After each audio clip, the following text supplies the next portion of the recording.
ఇది ఇన్ని సంవత్సరములు నన్ను నడిపించుచూ వచ్చితిరి. దానికి నేనెంతటి వాడను దేవా?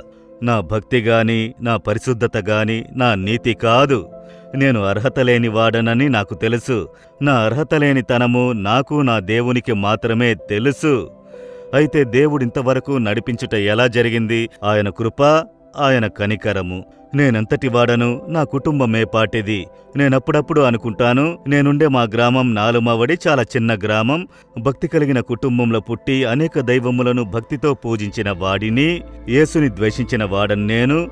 నన్ను వెతుక్కుంటూ వచ్చి నా మరణ పడకను మార్చి నాకు స్వస్థతనిచ్చి, నాకు ఆయన ప్రత్యక్షుడై రక్షించి అభిషేకించి సేవకునిగా చేసి ఇప్పట్లో ఎంతో ఆశీర్వాదంగా ఉండుటకు నన్ను ఉపయోగించు కారణము, నా వద్ద దీనికి ఏ అర్హత ఉన్నదని అనుకుని చూస్తే నాకు కన్నీరు రోదన మాత్రం కలుగును. కృతజ్ఞతతో దేవుని స్తుతించెదను. అర్హత లేని నన్ను